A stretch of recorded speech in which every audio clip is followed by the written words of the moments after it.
Hey guys, tonight we begin with something delicately beautiful, yet surprisingly complex. The intricate world of courtship and romance in feudal Japan, where love wasn't just about stolen glances and whispered promises, but about poetry, protocol, and the careful dance of social expectations.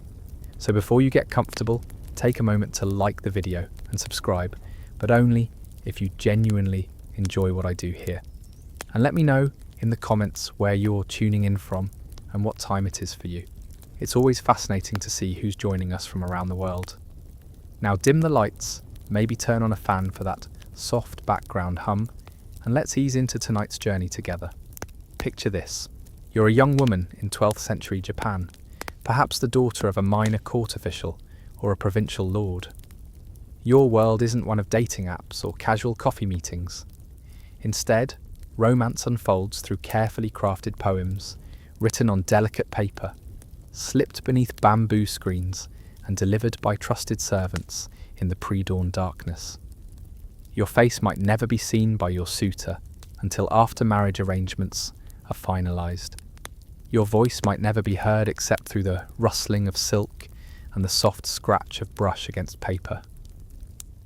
This was courtship in feudal Japan, and it was nothing like the modern world of love. The Japan we're exploring tonight spans roughly from the Heian period through the end of the Edo period, from about 800 to 1868 CE. During these centuries, Japanese society was rigidly stratified, deeply influenced by Chinese Confucian ideals, Buddhist philosophy, and indigenous Shinto beliefs. Marriage wasn't a personal choice made by two people in love. It was a political alliance, an economic arrangement, a way to strengthen family ties and secure social position. And yet, within these constraints, something beautiful emerged. A culture of refined courtship that valued subtlety, artistic expression, and emotional depth in ways that might surprise you. Let's start with the aristocracy, the court nobles who lived in the imperial capital of Heian-kyo, modern-day Kyoto. Here, in the shadowed corridors of wooden palaces, and behind silk screens painted with seasonal flowers, the art of courtship reached heights of sophistication that would make modern romance novels seem crude by comparison.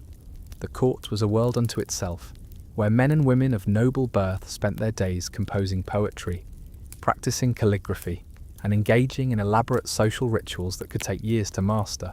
For a young nobleman seeking to court a lady of appropriate rank, the process began not with an introduction or a formal meeting, but with research. He would need to learn everything he could about her family lineage, her education, her reputation for artistic accomplishments, and most importantly, her skill in poetry. Because in Heian Japan, the ability to compose and exchange poetry wasn't just a romantic gesture, it was the primary language of love. The first step in courtship was the morning after poem, though this is misleading because there often wasn't a physical encounter that preceded it. Instead, a gentleman might hear rumours of a lady's beauty or accomplishments, perhaps catch a glimpse of her sleeve beneath a carriage curtain, or simply be intrigued by her family's reputation. He would then compose a poem, usually a tanka, a 5-line verse with 31 syllables, arranged in a 5-7-5-7-7 pattern, and have it delivered to her residence. These weren't casual love notes, they were works of art, written on carefully selected paper that matched the season, perhaps cherry blossom paper in spring or maple leaf paper in autumn. The calligraphy had to be flawless, the choice of brush and ink impeccable. Even the method of folding the paper carried meaning. A poem folded carelessly might be interpreted as an insult, while one folded with obvious care and attention to detail demonstrated the sender's serious intentions and refined sensibilities. The lady, upon receiving such a poem, faced a crucial decision. She could ignore it, which would effectively end the courtship before it began. She could respond with a polite but distant poem that acknowledged the gentleman's attention while making clear that she wasn't interested. Or she could compose a response that opened the door to further correspondence. Her reply had to be equally artistic, demonstrating her own literary skill while maintaining the proper level of reserve expected of a noblewoman. What's fascinating is how much could be communicated through these poetic exchanges without the correspondents ever meeting face to face. A lady might express interest by responding quickly to a poem, or create anticipation by waiting several days before replying. She might reference obscure classical literature to test her suitor's education, or use seasonal imagery that revealed her emotional state. A poem comparing her feelings to the uncertainty of spring weather might suggest she was conflicted about the courtship, while verses about the steady flow of a mountain stream could indicate a more settled interest. The paper itself became part of the message.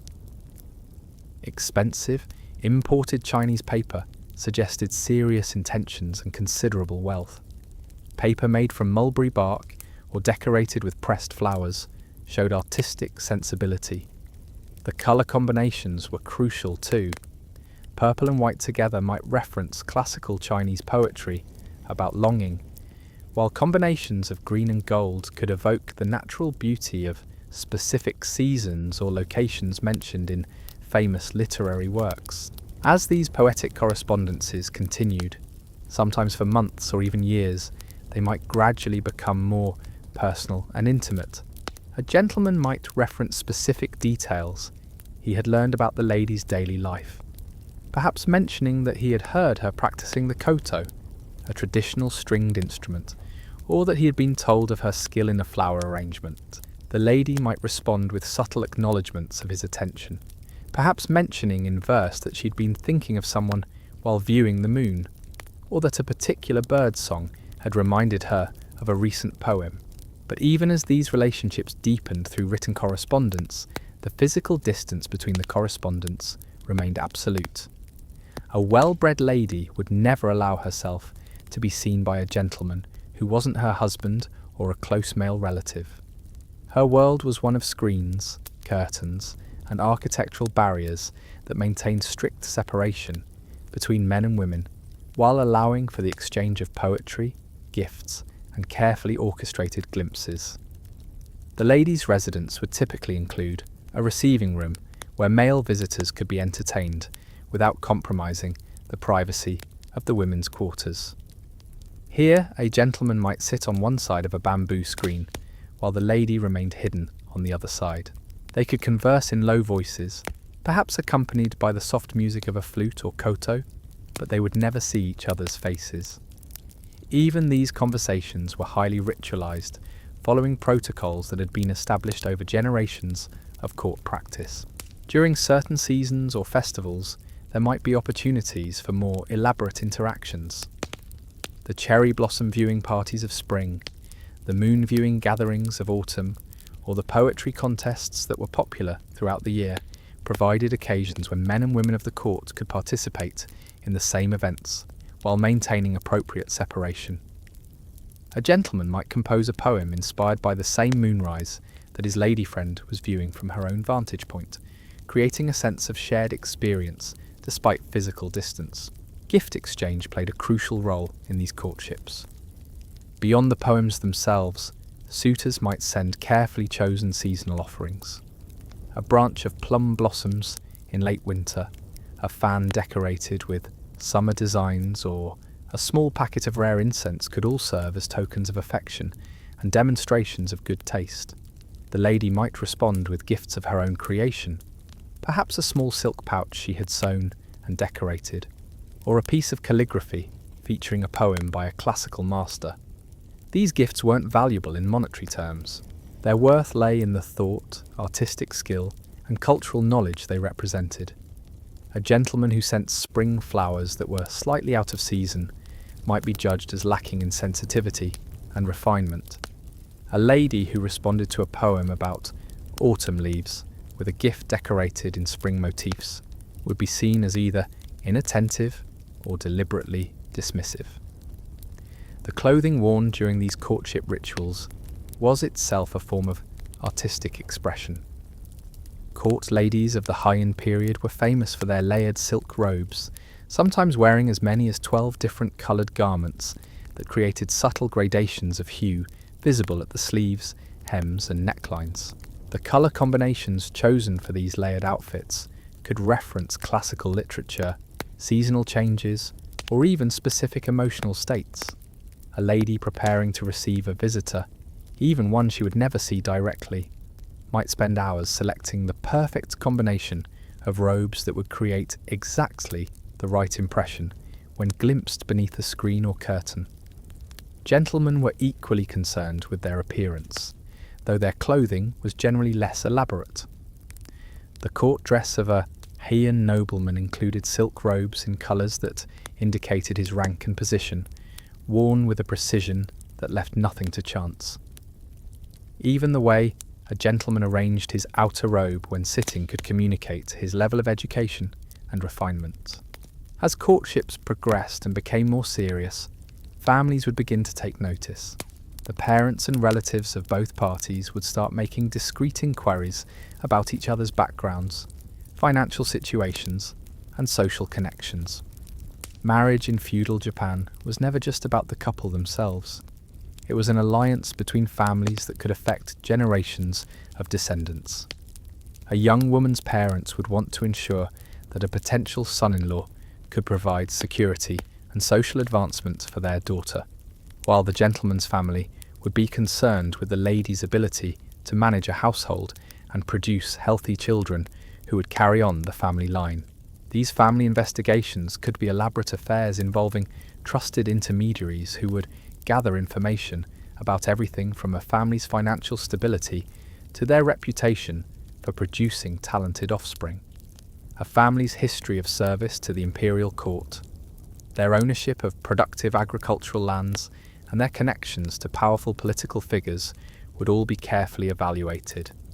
Even rumours about potential genetic weaknesses or tendencies towards certain illnesses might influence the final decision about whether to approve a match. Throughout this process, the young couple at the centre of the courtship might have very little direct input into the final decision. Their months or years of poetic correspondence had been a kind of elaborate audition, demonstrating their cultural refinement and compatibility, but the ultimate choice of whether they would marry lay with their families. A courtship that had seemed to be progressing beautifully might be abruptly terminated if the family investigations revealed incompatible social or economic circumstances. However, the poetry and gifts exchanged during courtship weren't entirely without influence on the final outcome. Parents who observed their children engaging in particularly skillful or moving poetic exchanges might be more inclined to approve a match, especially if the correspondence demonstrated qualities like emotional maturity, intellectual compatibility, and genuine affection. A young woman who received consistently thoughtful and well-crafted poems might find her parents more willing to consider her suitor seriously, while a gentleman whose romantic verses showed real understanding and appreciation of his lady's character might gain favour with her family. The seasonal nature of these courtships added another layer of complexity and beauty to the process. Spring courtships might focus on themes of new beginnings and fresh hope, with poems about cherry blossoms and the return of migrating birds. Summer correspondences could explore themes of intensity and passion, with references to the heat of the sun and the abundance of growing things. Autumn brought opportunities for more melancholy and reflective poetry, with images of falling leaves and the approach of winter serving as metaphors for the transient nature of beauty and love. Winter courtships had their own character, often emphasizing themes of endurance, patience, and the promise of eventual renewal. Each season brought its own appropriate gifts, colours, and poetic imagery. A gentleman who sent summer-themed gifts in autumn, or who composed spring poetry during the winter months, would be seen as either ignorant of proper cultural forms or deliberately careless about his courtship. The ability to match one's romantic expressions to the appropriate season was considered a fundamental skill for any person of refinement. The most successful courtships were those that managed to create a sense of genuine connection and understanding, despite the physical and social barriers that kept the correspondence apart. Through their poetry and gifts, young men and women could share their thoughts, feelings, and artistic sensibilities in ways that revealed their true characters more clearly than face-to-face meetings might have done. A lady's response to a poem about loneliness could reveal her capacity for empathy, while a gentleman's verses about the beauty of a garden he had never seen her tend could show his ability to appreciate and understand her inner life. These poetic courtships could stretch on for months or even years, creating relationships of remarkable intimacy despite the complete absence of physical contact. Some of the most passionate love affairs in Japanese literature were conducted entirely through written correspondence, with lovers who might exchange hundreds of poems without ever seeing each other's faces clearly. The tale of Genji, written by the court lady Murasaki Shikibu around the year 1000, provides us with countless examples of these ethereal romances that existed primarily in the realm of words and imagination. But courtship in feudal Japan wasn't limited to the rarefied world of the imperial court.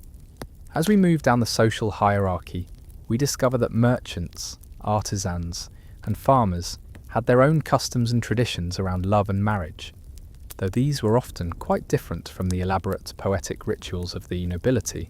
In the merchant class, which grew increasingly powerful during the later feudal periods, courtship was still heavily influenced by family considerations, but practical concerns played a larger role. A young merchant son seeking to marry would need to demonstrate not only his personal qualities, but also his business acumen and ability to contribute to the family's commercial success. Marriage negotiations might involve detailed discussions of dowries, business partnerships, and the combining of commercial enterprises. The courtship process for merchants was generally more direct than that of the aristocracy, though still highly formalized. Meetings between potential spouses might be arranged through mutual acquaintances or professional associates, and these encounters would take place in carefully supervised settings.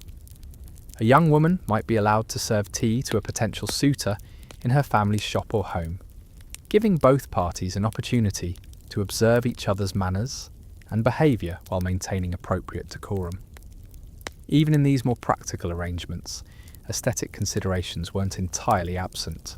A merchant's daughter would be expected to demonstrate skills in tea preparation, flower arrangement, and perhaps music or poetry, though not at the refined level expected of court ladies. Her ability to manage household accounts, supervise servants, and maintain the family's social connections would be equally important. A young merchant seeking a bride would be judged on his dress, his manner of speaking, and his knowledge of business practices as much as on his personal character. The seasonal festivals and religious celebrations that marked the Japanese calendar provided opportunities for young people of the merchant class to see and be seen in socially acceptable contexts.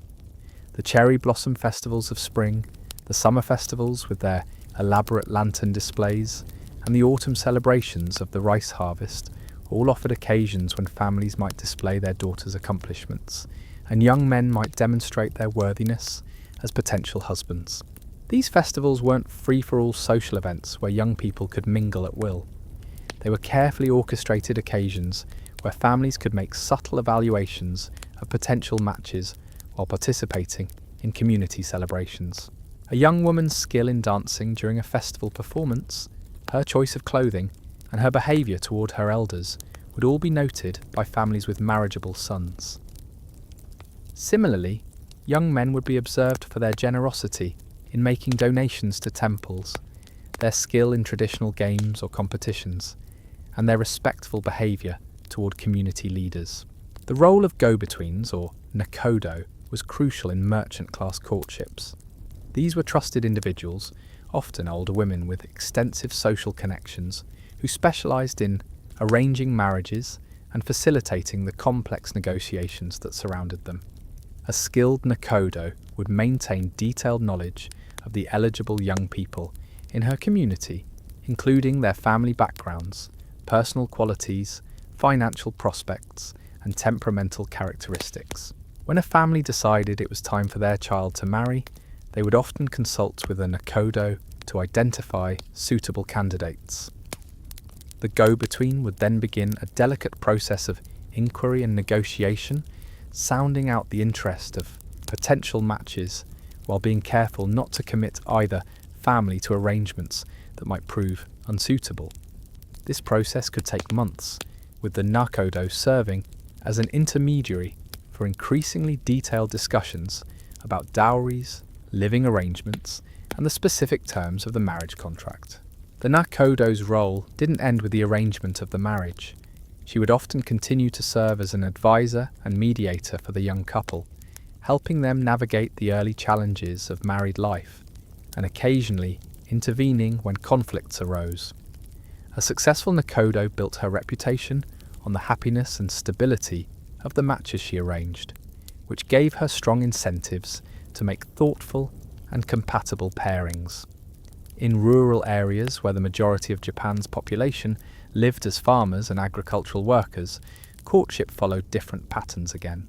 Here, practical considerations were paramount, but there was often more opportunity for young people to interact directly, though still within carefully defined boundaries.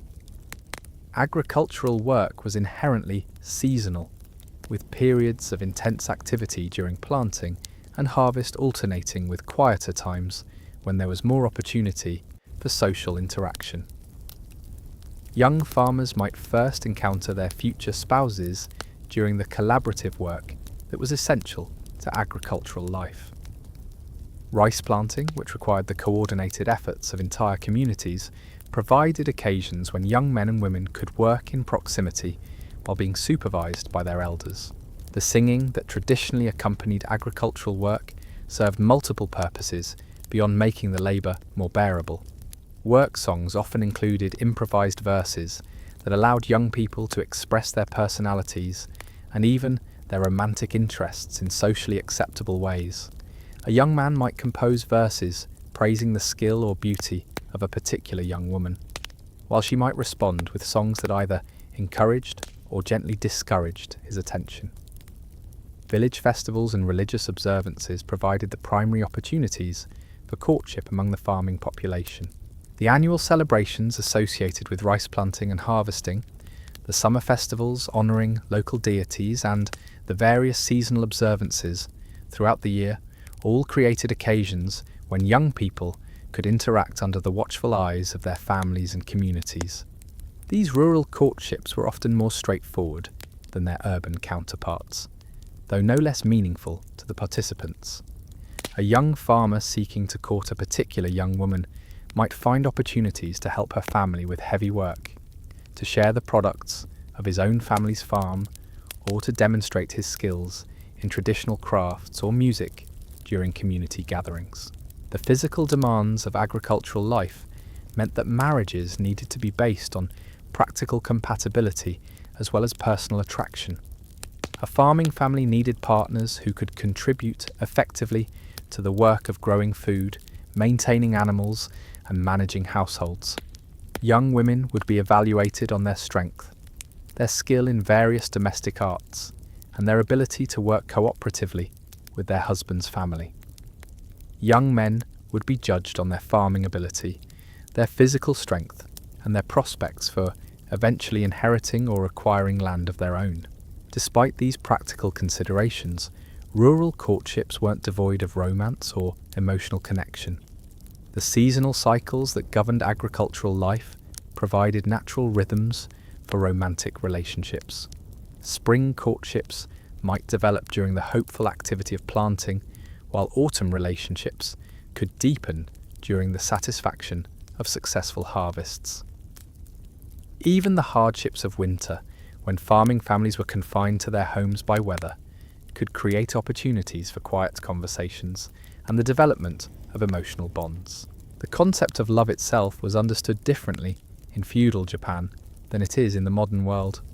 The word koi, which is often translated as romantic love, had connotations of longing and suffering that reflected the Buddhist understanding of attachment as a source of pain. True love was seen as something that involved sacrifice and endurance rather than simple pleasure or satisfaction. This didn't mean that Japanese couples were incapable of deep affection or happiness in their relationships. Rather, it meant that love was expected to be expressed through duty, loyalty, and mutual support, rather than through passionate declarations or dramatic gestures.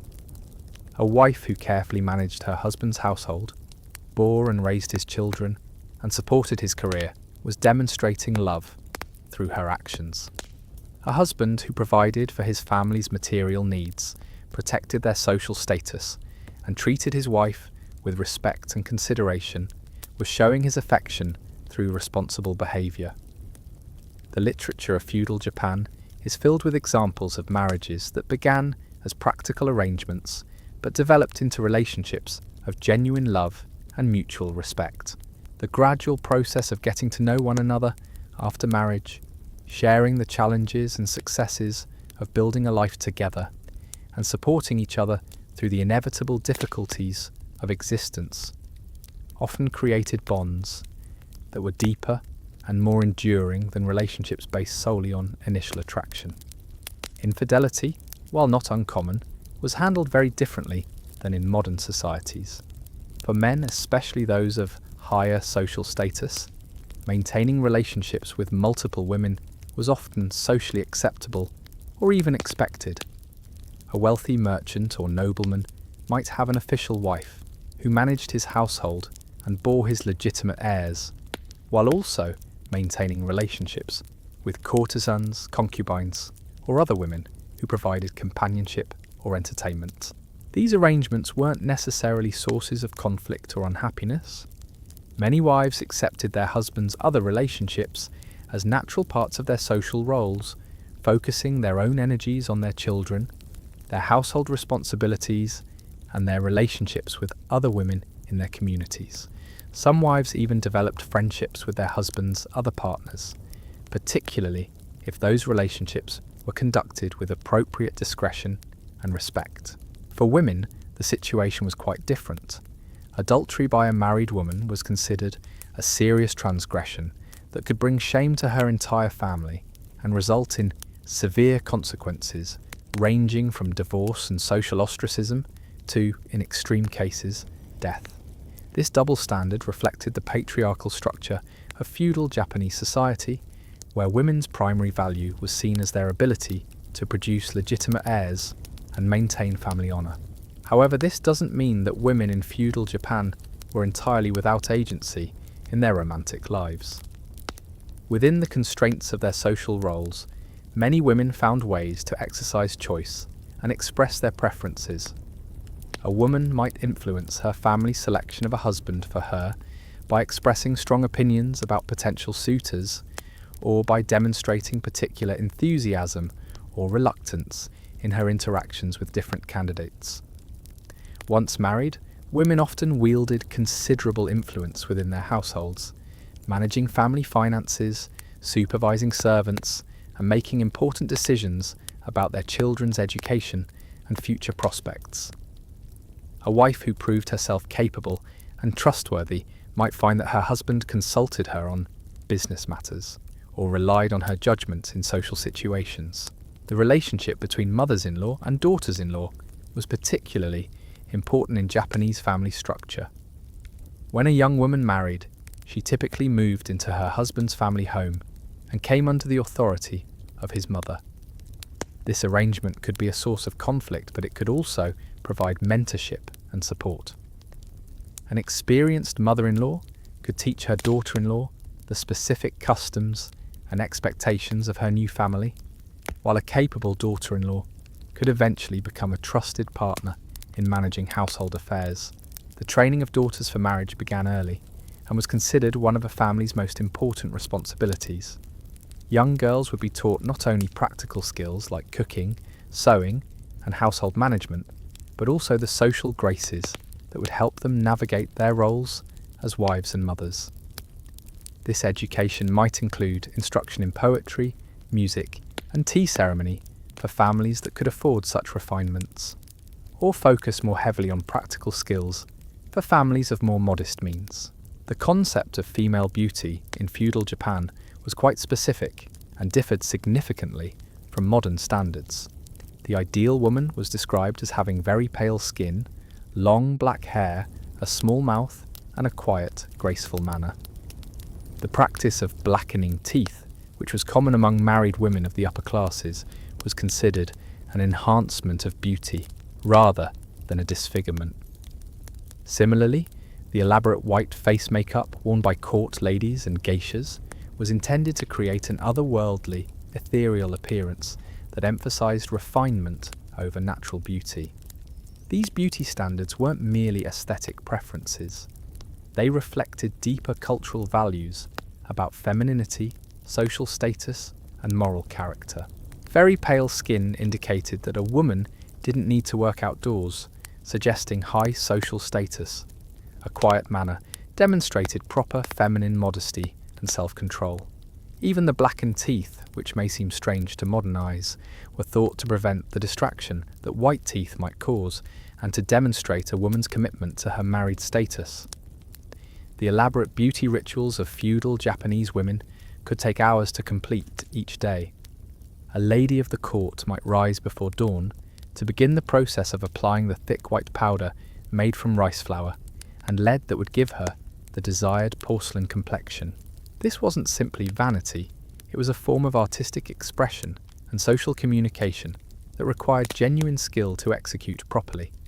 The application of this white makeup, called oshiroi, was an art form in itself. The powder had to be mixed with water to exactly the right consistency, then applied in thin, even layers that would create a flawless surface without appearing thick or mask-like. The hairline required particular attention, with the makeup applied in a way that created an artificially high forehead, considered a mark of intelligence and refinement. Small areas of natural skin were deliberately left visible at the nape of the neck, creating an effect that was considered deeply alluring. The eyebrows presented their own challenge. Natural eyebrows were often shaved off entirely and replaced with small painted marks high on the forehead.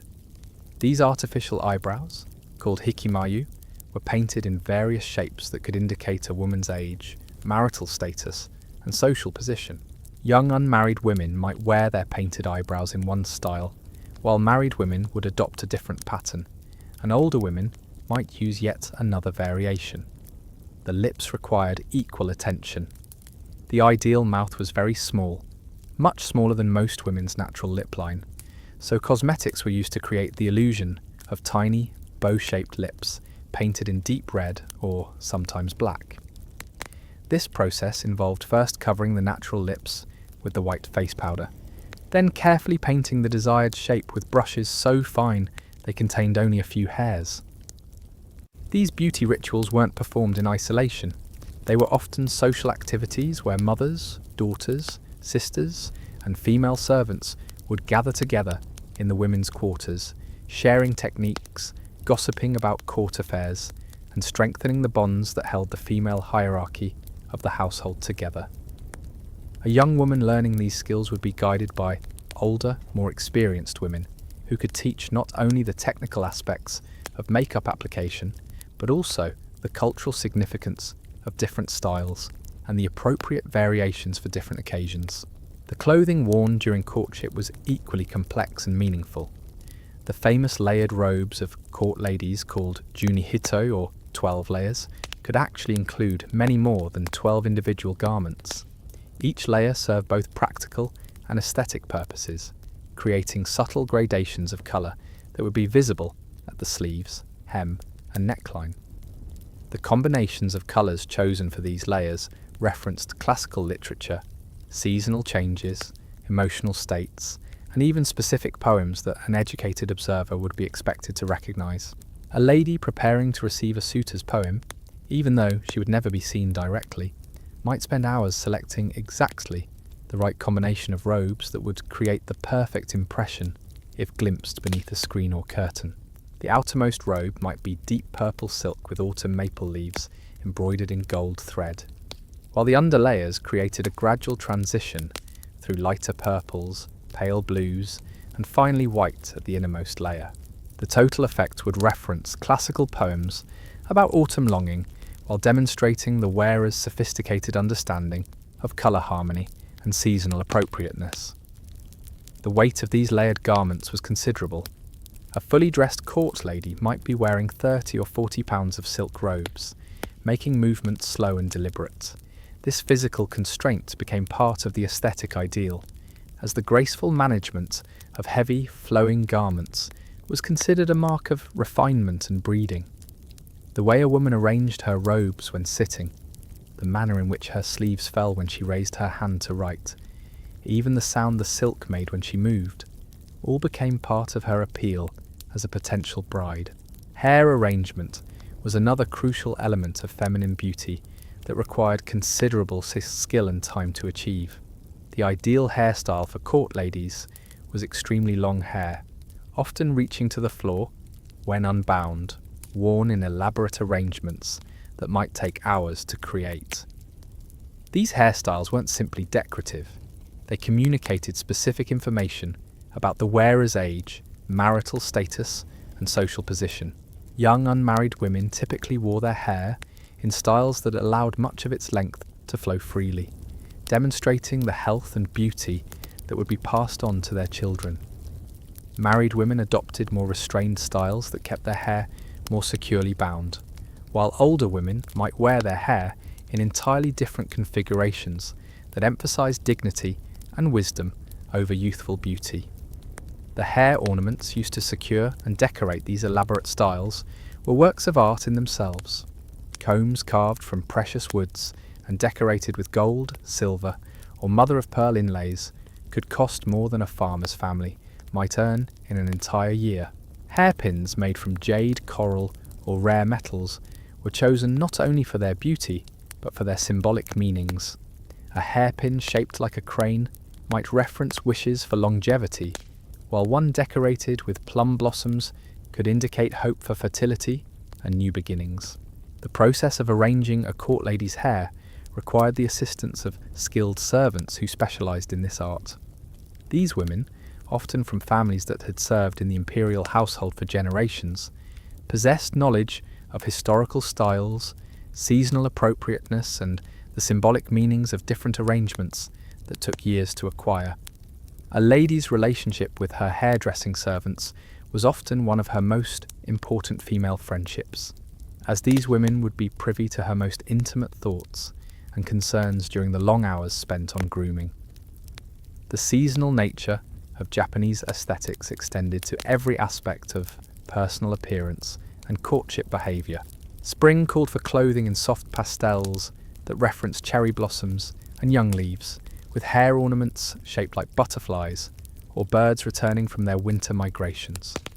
Summer demanded cooler colours and lighter fabrics, with decorative motifs featuring flowing water, fans or fireflies.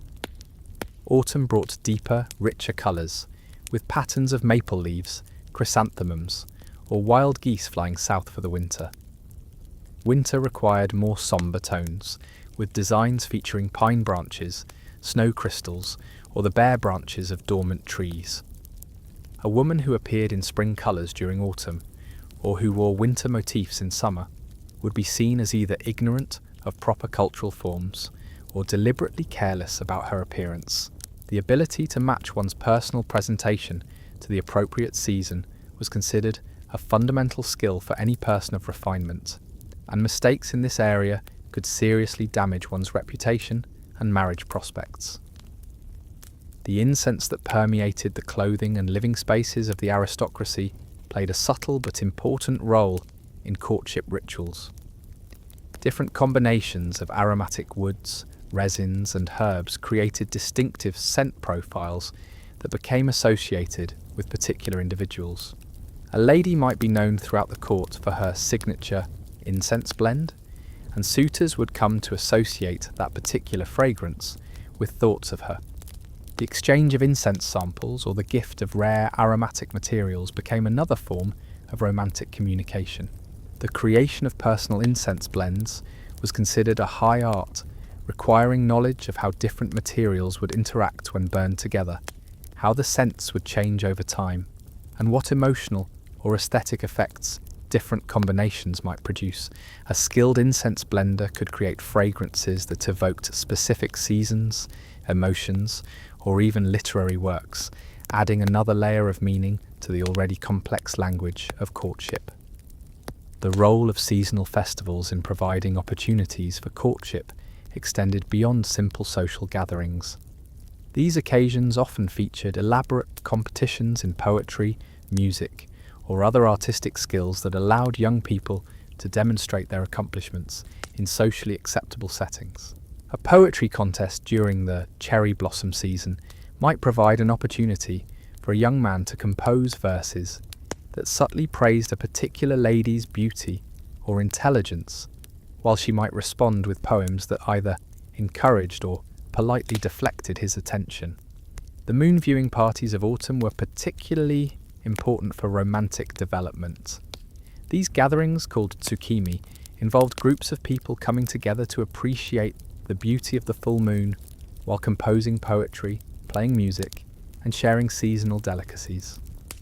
The subdued lighting and contemplative atmosphere of these events created opportunities for more intimate conversations than might be possible during the brighter, more active festivals of other seasons.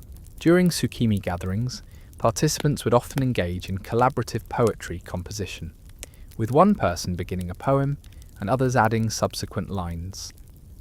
This activity could become a subtle form of romantic communication, as young people might use their contributions to these shared poems to express feelings or make observations that would be inappropriate in direct conversation.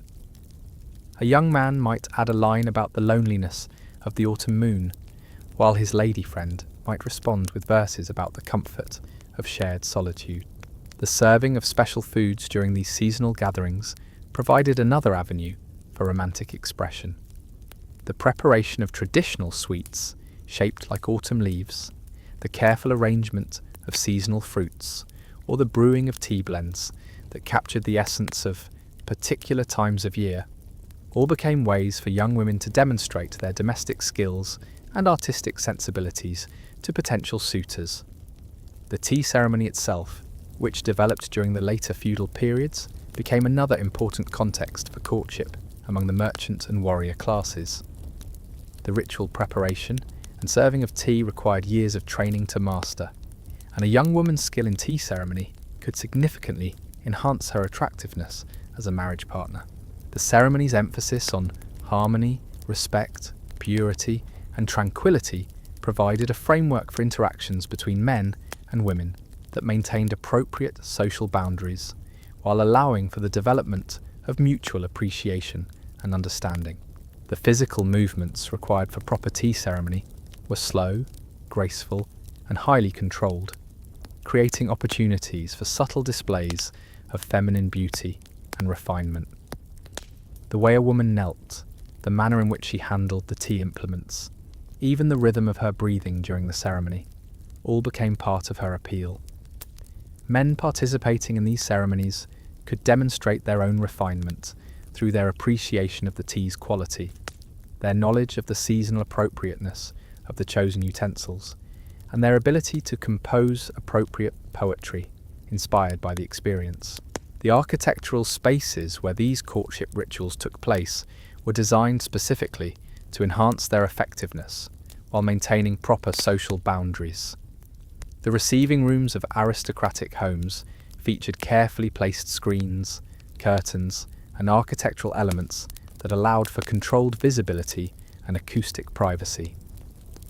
A gentleman and lady might sit on opposite sides of a room divided by a silk screen painted with seasonal motifs, able to converse in low voices while remaining physically separated. The gardens visible from these receiving rooms were designed as living artworks that changed with the seasons, providing constantly evolving subjects for poetic composition and aesthetic contemplation.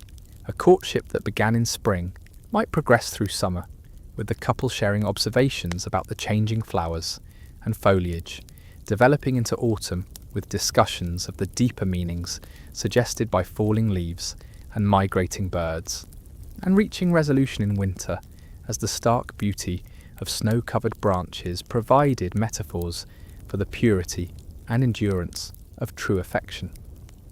The lighting of these spaces was carefully controlled to enhance the romantic atmosphere while maintaining appropriate modesty. Soft illumination from oil lamps or candles created pools of warm light separated by deep shadows, allowing for the suggestion of beauty without clear visibility. The flickering quality of flame-based lighting added an element of mystery and impermanence that enhanced the emotional intensity of these encounters. The sounds that filled these spaces during courtship rituals were as carefully orchestrated as the visual elements. The soft rustle of silk garments, the gentle plucking of koto strings, the whisper of brush against paper, and the barely audible voices of the participants created an acoustic environment that suggested intimacy while maintaining proper reserve. Even the sounds from outside these rooms, the calling of birds in the garden, the splash of water in stone basins, or the distant voices of servants going about their duties, became part of the romantic atmosphere. The training required to participate successfully in these elaborate courtship rituals began in early childhood and continued throughout adolescence. Young people of the aristocratic class would spend years learning to compose poetry according to classical forms, to play musical instruments with sufficient skill to accompany romantic encounters, to arrange flowers in ways that would enhance the seasonal appropriateness of their homes, and to conduct themselves with the grace and refinement that their social positions demanded. This education wasn't simply about acquiring technical skills, it was about developing the cultural sensitivity and emotional sophistication that would allow for meaningful romantic relationships within the constraints of feudal social structure. A young person who could recognize the literary references in a potential partner's poetry, who understood the symbolic meanings of different gift choices, and who could respond appropriately to subtle emotional cues, was much more likely to achieve a successful and satisfying marriage than one who lacked these refinements. The role of older women in guiding and supervising these courtship processes cannot be overstated. Mothers, aunts, and other female relatives served as advisors, intermediaries, and protectors for young women navigating the complex world of romantic relationships. These older women possessed the experience and wisdom necessary to interpret the significance of various romantic gestures, to advise on appropriate responses to different types of courtship approaches, and to protect their young charges from potentially damaging relationships. Similarly, older men served as mentors and guides for young male suitors, teaching them the proper forms of romantic approach, the appropriate levels of persistence or restraint in different situations, and the complex negotiations that surrounded marriage arrangements.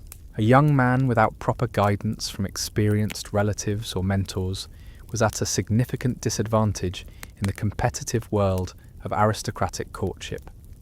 The economic implications of these elaborate courtship rituals were considerable.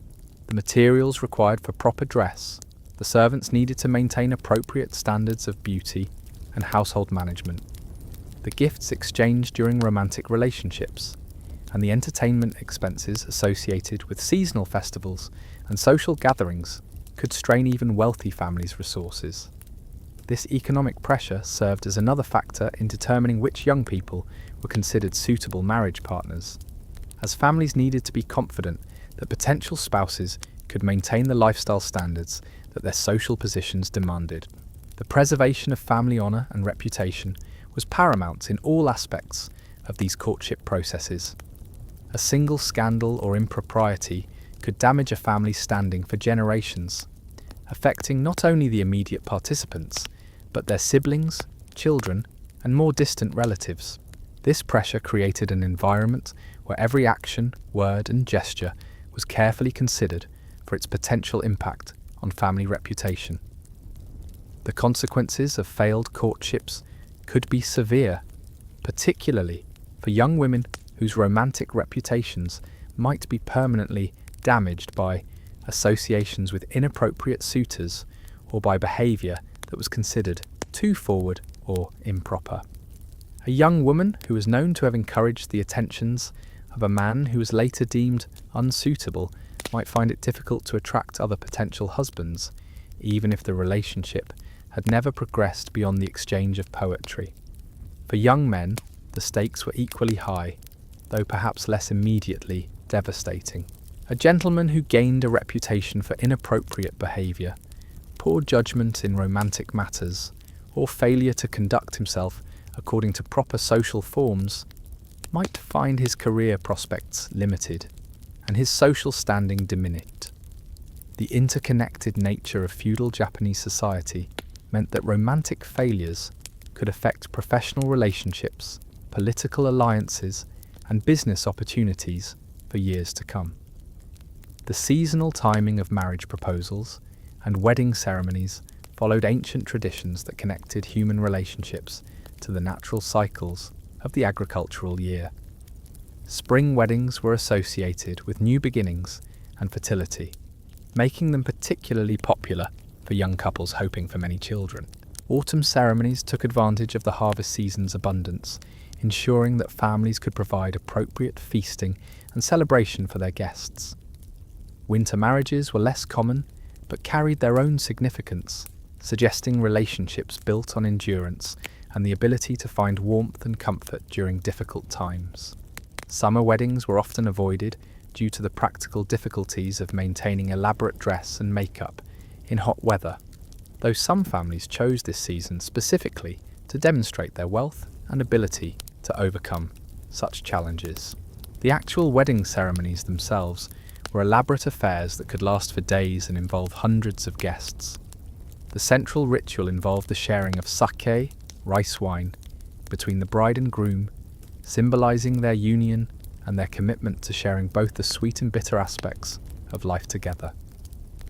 This ceremony, called sansankudo, required the couple to take 3 sips each from 3 different cups, with each exchange deepening their bond and commitment. The bride's preparation for her wedding day began weeks in advance, with elaborate rituals designed to purify her body and spirit for her new role as a wife. These preparations might include special baths with particular herbs and flowers, dietary restrictions intended to improve her complexion and health, and intensive instruction in the specific customs and expectations of her new family. The wedding costume itself was a masterpiece of textile art that could take months to create and cost more than most families earned in several years. The traditional white kimono worn by brides symbolized purity and the bride's willingness to be dyed with the colors of her new family. Over this white undergarment, the bride might wear multiple layers of increasingly elaborate robes in colors and patterns that told a story of her family's history and hopes for her future happiness. The elaborate headdress worn by brides, called a tsunokakushi, served both practical and symbolic purposes. Practically, it concealed the bride's hair during the ceremony, preventing it from distracting from the solemnity of the occasion. Symbolically, it was said to hide the horns of jealousy and selfishness that all women were thought to possess, suggesting the bride's commitment to overcoming these negative qualities in her marriage. The groom's wedding attire, while less elaborate than the bride's, was equally significant in its symbolism and craftsmanship. The formal black kimono, decorated with family crests that he wore, represented his serious commitment to his new responsibilities as a husband and his pride in his family lineage. The ceremonial sword that might be part of his outfit, even if purely decorative, symbolized his role as protector of his new family.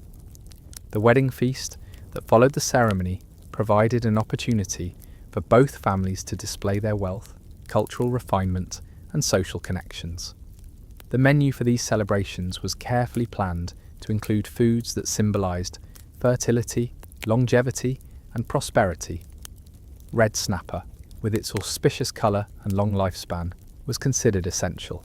Dishes made from soybeans represented the hope that the couple would work together harmoniously, while the elaborate sweets served at the end of the meal were shaped into symbols of good fortune, like cranes, turtles, and pine trees.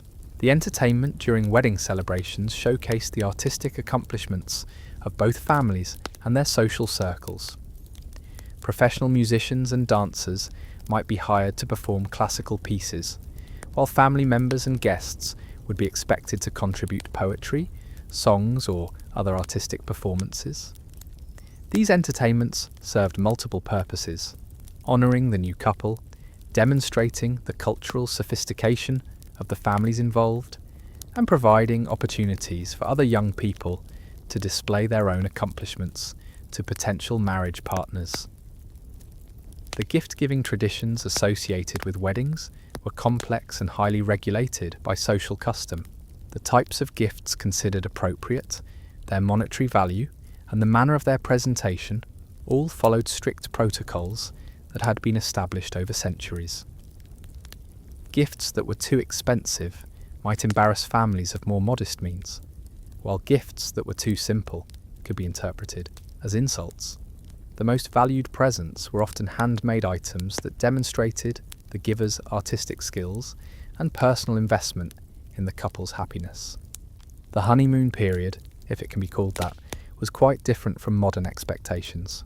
Rather than travelling together to romantic destinations, newly married couples typically remained in the groom's family home, where the bride would begin the process of learning her new role and establishing relationships with her husband's relatives. This period of adjustment could be challenging, as the bride needed to adapt not only to marriage, but to an entirely new household, with different customs, expectations, and social dynamics. The relationship between the new bride and her mother-in-law was particularly crucial during this time.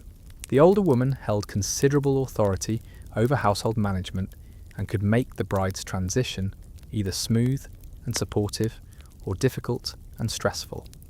A wise mother-in-law would provide patient guidance and gradually transfer responsibilities to the new wife, while a less thoughtful one might create an environment of competition and conflict that could affect the entire family's harmony.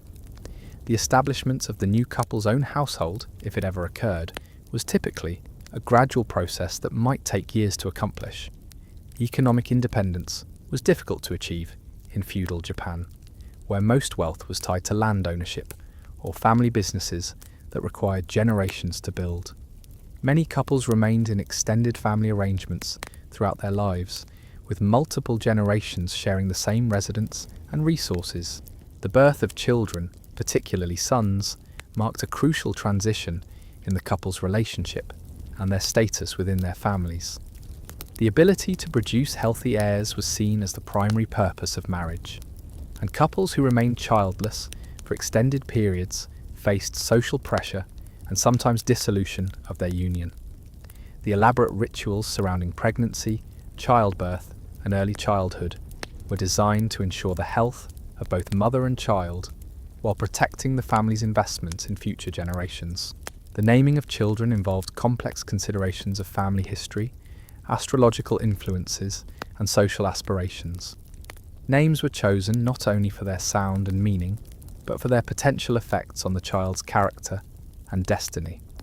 The selection process might involve consultations with religious authorities, scholars of Chinese philosophy, and other experts who could evaluate the appropriateness of different options. The education of children began almost immediately after birth, with different approaches for boys and girls that reflected their expected adult roles. Boys destined for positions in government, military service, or family businesses would receive intensive instruction in reading, writing, mathematics, and classical literature. Girls would be taught the domestic skills, artistic accomplishments, and social graces that would make them attractive marriage partners and effective household managers. The seasonal festivals and celebrations that marked the passage of time provided regular opportunities for families to reinforce social bonds, display their prosperity and cultural refinement, and create memories that would bind the generations together. These occasions were not simply entertainment, but essential elements of the social fabric that held communities together and transmitted cultural values from parents to children. The cherry blossom viewing parties of spring were perhaps the most beloved of these celebrations, combining appreciation of natural beauty with opportunities for social interaction and artistic expression. Families would gather in gardens or public spaces where the flowering trees created canopies of pink and white petals, sharing food, composing poetry, and enjoying musical performances. The brief blooming period of the cherry blossoms served as a reminder of life's fleeting beauty, making these celebrations both joyful and poignantly melancholy. The summer festivals, with their elaborate lantern displays, fireworks, and street performances, provided opportunities for more exuberant celebration. Young people might be allowed greater freedom of movement during these events, though always under careful supervision. The colourful cotton kimono worn during summer festivals were lighter and less formal than those required for more serious occasions, allowing for easier movement and more comfortable participation in dancing and games. The autumn moon viewing parties were more contemplative affairs that emphasized the aesthetic and philosophical aspects of seasonal change. The harvest moon, appearing larger and more brilliant than at other times of the year, inspired poetry about the cycles of nature and the passage of time. These gatherings often featured the preparation and sharing of special foods made from newly harvested rice, sweet potatoes, and other autumn crops. Winter celebrations centered around the New Year, which was considered the most important holiday of the Japanese calendar. The elaborate preparations for this celebration began weeks in advance and involved the entire household in activities designed to purify the home and prepare for the coming year. The traditional foods prepared for New Year's celebrations were chosen for their symbolic meanings, with each dish representing hopes for health, prosperity, or good fortune in the months ahead. The role of professional entertainers in providing cultural enrichment and social lubrication during these celebrations cannot be overlooked.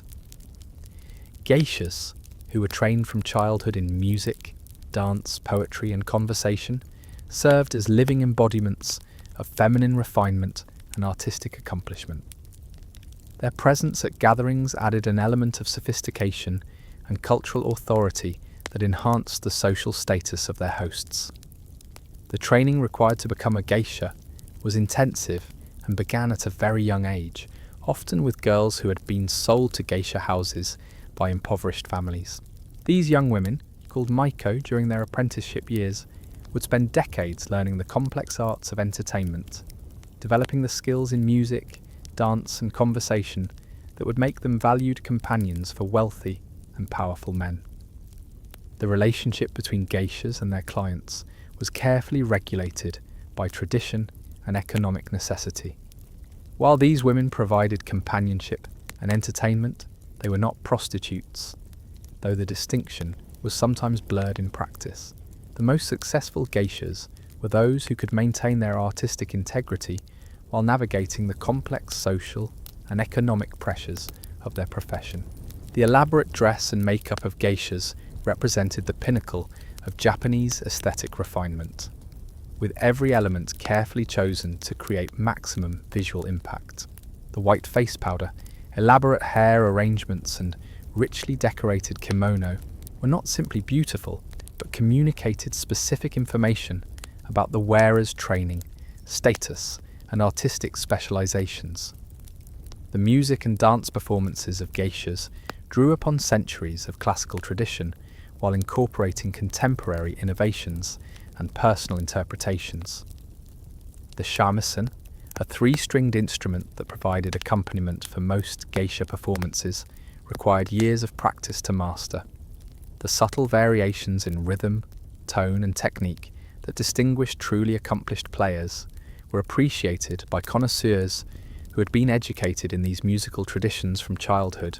The tea houses and other establishments where geishas entertained their clients were designed specifically to enhance the aesthetic experience of these encounters.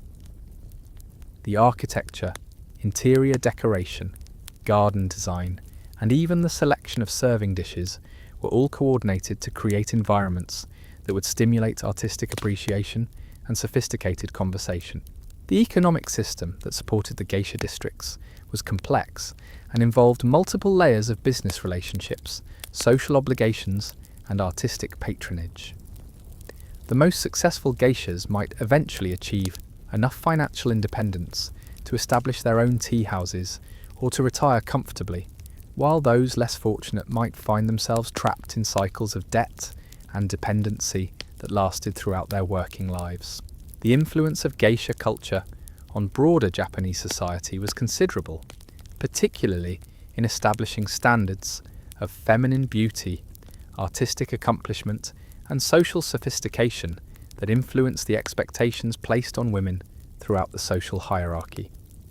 The skills and accomplishments that made geishas successful were similar to those valued in aristocratic wives and daughters, though developed to a higher degree of professional polish.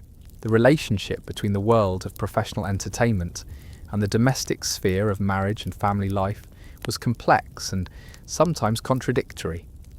While the artistic accomplishments of geishas were admired and emulated, their social status was ambiguous, and their lifestyle was often seen as incompatible with the roles expected of wives and mothers.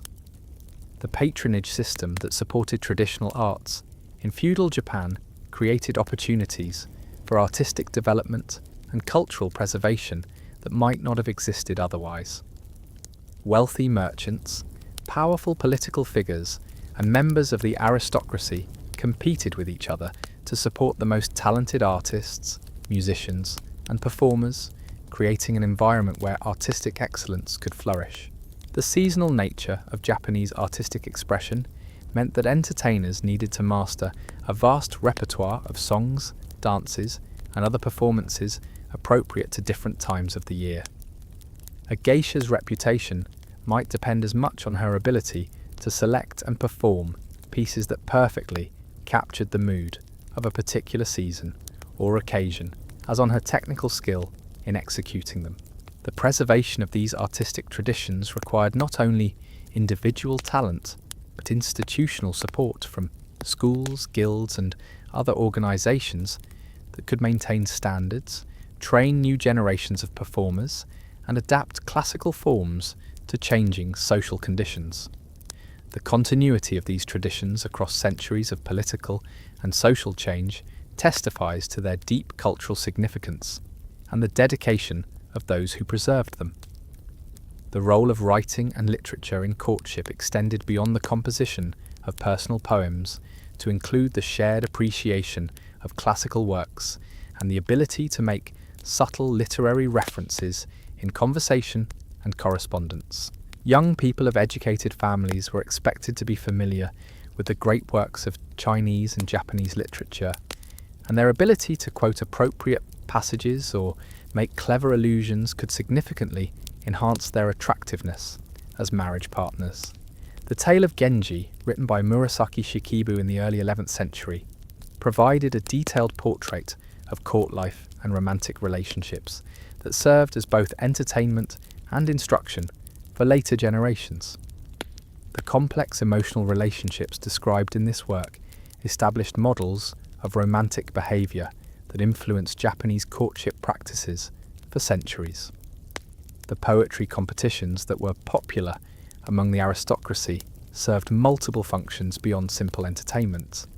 These events provided opportunities for young people to demonstrate their literary skills, for families to display their cultural refinement, and for potential marriage partners to observe each other's intellectual abilities and artistic sensibilities in socially acceptable settings. The judges for these competitions were typically recognised experts in classical literature who could evaluate not only the technical quality of the submitted poems, but their appropriateness to the specified themes and their demonstration of genuine cultural understanding. Winning or placing highly in prestigious poetry competitions could significantly enhance a young person's reputation and marriage prospects. The seasonal themes that dominated these competitions reflected the deep connection between Japanese culture and the natural world. Spring competitions might focus on cherry blossoms, summer events on cooling breezes or evening cicadas, autumn contests on coloured leaves or harvest moons, and winter competitions on snow scenes or the promise of spring's return. The ability to find fresh insights and original expressions within these traditional themes was highly valued.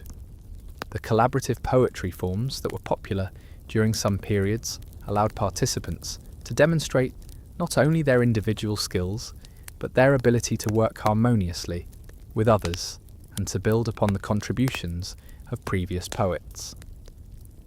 These collaborative works often told complete stories or explored complex themes through the accumulated contributions of multiple authors. The calligraphy used to record these poems was considered as important as their literary content.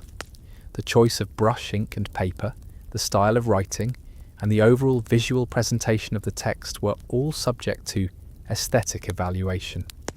A beautifully written poem of modest literary merit might be preferred to a brilliant work that was carelessly or inappropriately transcribed.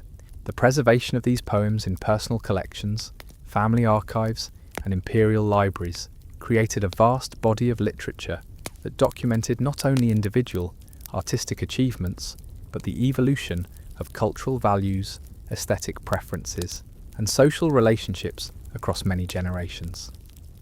Modern scholars continue to study these works for insights into the emotional and intellectual lives of people who lived centuries ago.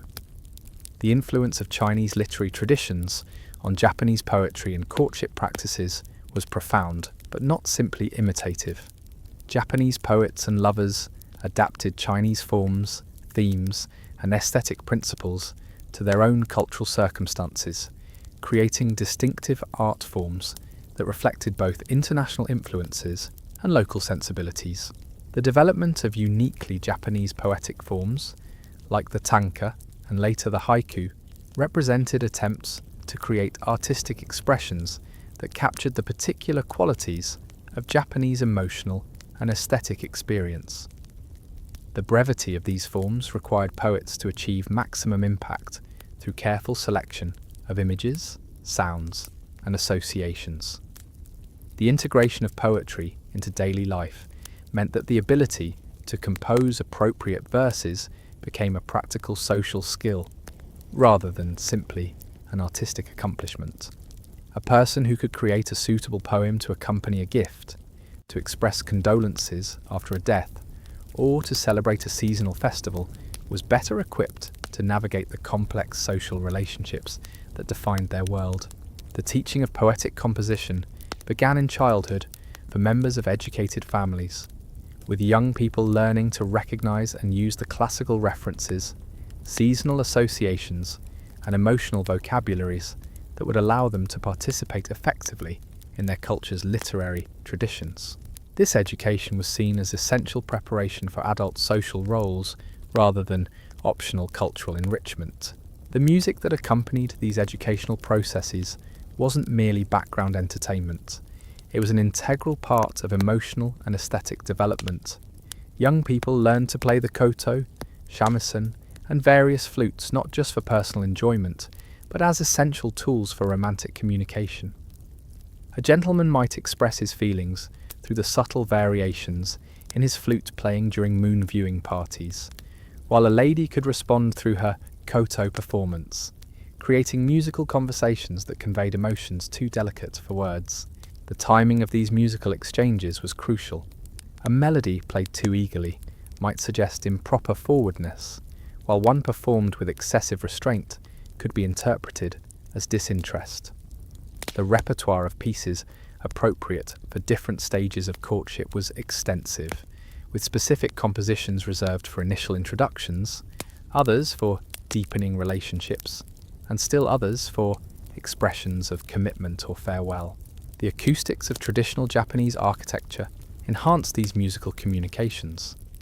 The wooden construction, paper screens, and carefully planned garden spaces created environments where sound carried in predictable ways, allowing musicians to control exactly how their performances would be heard by their intended audiences.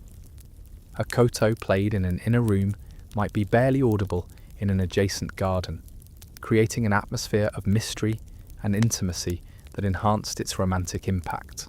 The seasonal appropriateness of musical selections was as important as it was for poetry or dress. Spring called for pieces that evoked the gentle awakening of nature, with melodies that suggested flowing water and bird songs. Summer music might feature more energetic rhythms that captured the intensity of the growing season. Autumn pieces often carried melancholy undertones that reflected the beauty and sadness of declining nature, while winter music emphasized themes of endurance and the promise of renewal. The professional musicians who performed at court and in wealthy households served as both entertainers and cultural transmitters, preserving ancient musical traditions while adapting them to contemporary tastes. These musicians often came from families that had specialized in particular instruments or musical styles for generations, passing down not only technical skills but the cultural knowledge necessary to perform appropriately in different social contexts. The relationship between music and poetry in Japanese culture created opportunities for particularly sophisticated forms of romantic expression. A poem might be set to music and performed as a song, adding layers of emotional meaning through melody, rhythm, and vocal interpretation. The choice of musical setting for a particular poem could completely change its emotional impact, transforming a simple verse about falling leaves into a profound meditation on loss and longing. The dance traditions that accompanied musical performances provided another avenue for romantic communication, particularly among the professional entertainment class. The precise, controlled movements of classical Japanese dance allowed performers to express complex emotions while maintaining the physical restraint that social propriety demanded. A dancer's subtle variations in gesture, timing, and expression could communicate volumes to an educated audience. The costumes worn for these dance performances were works of art in themselves, designed to enhance the visual impact of the movements while maintaining appropriate modesty. The way fabric moved during dance, the play of light and shadow across silk surfaces, and the glimpses of colour revealed through layered garments, all became part of the aesthetic experience that defined refined entertainment. The training required to master these dance forms was as intensive as that required for any other classical art. Young women destined for careers in entertainment might begin their dance education as children, spending years learning to control every aspect of their physical presentation. The apparently effortless grace of accomplished dancers represented countless hours of rigorous practice and discipline. The relationship between individual expression and traditional form in Japanese dance reflected broader cultural tensions between personal desires and social expectations. Dancers were expected to master classical choreography while finding ways to bring their own personalities and emotions to their performances, creating art that was both deeply traditional and personally meaningful. The venues where these performances took place were designed specifically to showcase the aesthetic qualities of music and dance.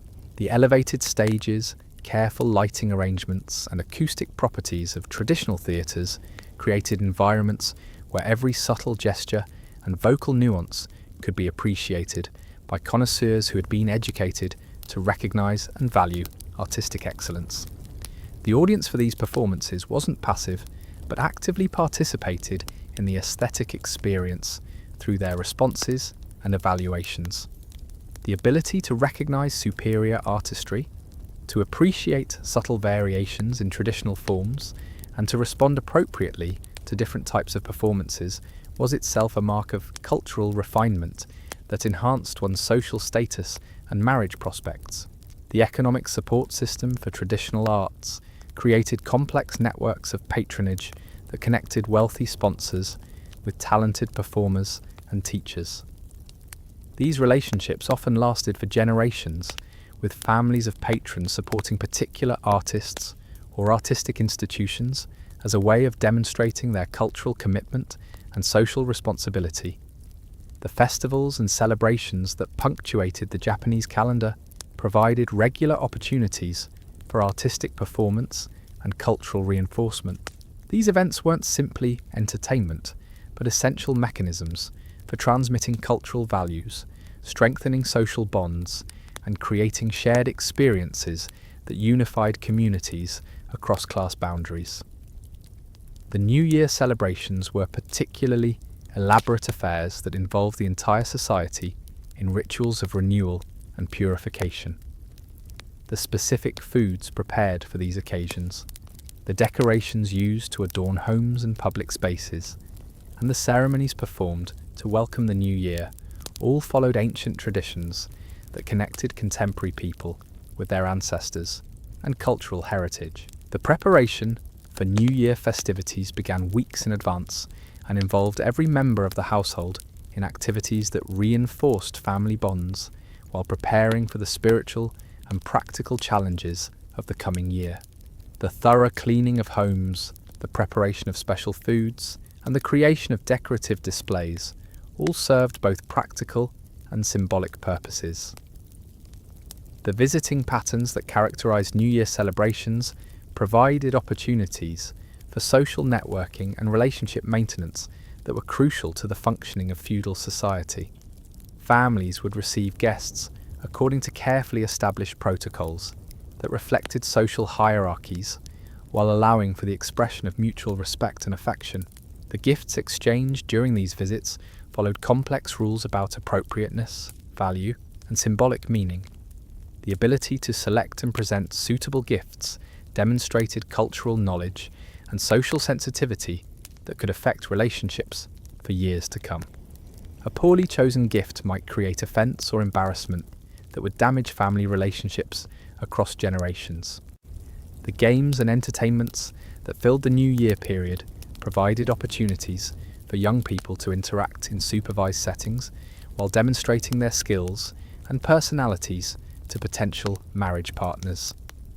The card games, poetry competitions, and musical performances that were traditional during this season created contexts where artistic accomplishment could be displayed and evaluated.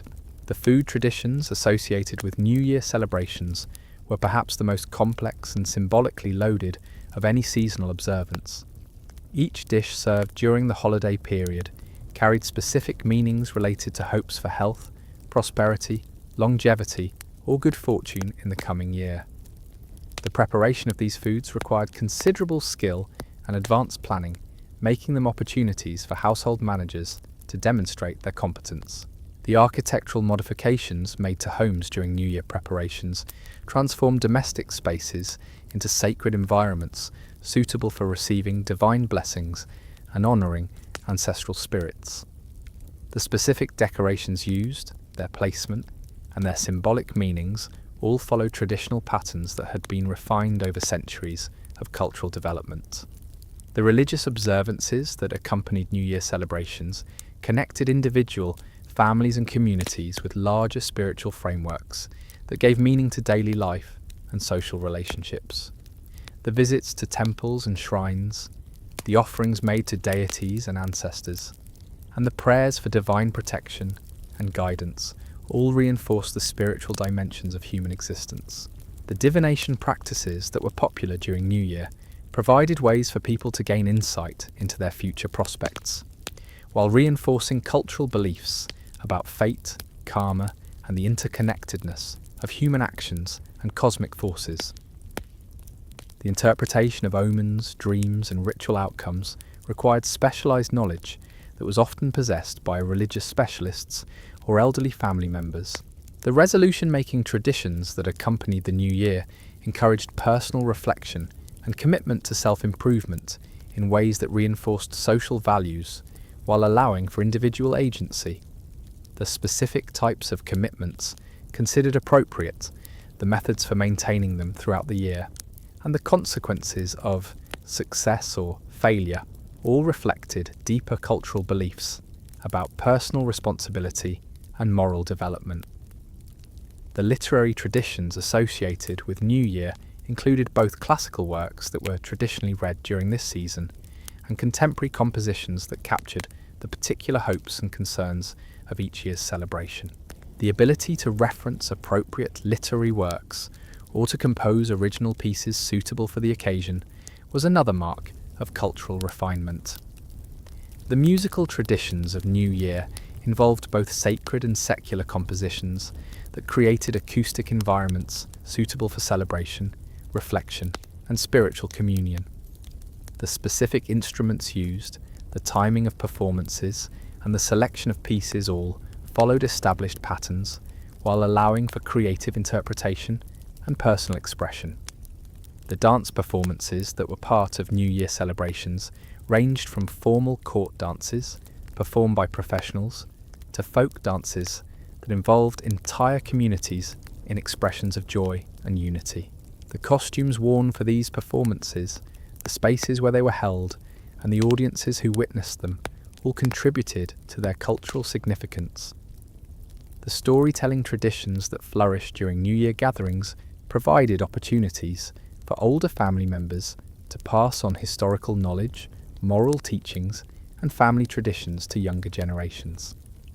These stories often included romantic episodes that served as both entertainment and instruction about appropriate behaviour in courtship and marriage. The craft activities that were popular during New Year allowed families to create decorative and useful objects while spending time together in productive ways. The skills required for these activities, the materials used, and the finished products all reflected aesthetic values and practical needs that connected daily life with broader cultural patterns. The visiting customs that brought extended families together during New Year provided opportunities for matchmaking, business discussions, and the reinforcement of social networks that sustained feudal society throughout the year. The protocols governing these visits, the gifts exchanged, and the conversations held all followed traditional patterns that maintained social stability while allowing for gradual change. The children's activities that were part of New Year celebrations introduced young people to adult social roles while providing them with enjoyable experiences that created positive associations with cultural traditions. The games played, the stories told, and the responsibilities assigned all served educational purposes while entertaining the participants. The seasonal transition that New Year represented was marked by specific observances that acknowledged the passage of time while expressing hopes for renewal and improvement. The ceremonies performed, the prayers offered, and the resolutions made all reflected human desires to influence future outcomes through present actions. The community involvement that characterized New Year celebrations created bonds between families and social groups that extended far beyond the holiday season. The shared preparations, mutual assistance, and collective observances all reinforced the social fabric that held feudal communities together. The economic activities associated with New Year, including the purchase of special foods, the commissioning of decorative objects, and the giving of monetary gifts, stimulated commerce while redistributing wealth in ways that supported traditional social structures. The patterns of spending, saving, and giving all reflected cultural values about prosperity, generosity, and social responsibility. The memories created during New Year celebrations became part of family and community histories that shaped identity and belonging for generations. The photographs taken, stories remembered, and traditions continued all contributed to the cultural continuity that connected past, present, and future in meaningful ways. The administrative activities that accompanied New Year, including the updating of family records, the settlement of debts, and the planning of future activities, provided opportunities for practical decision-making that affected daily life throughout the coming year.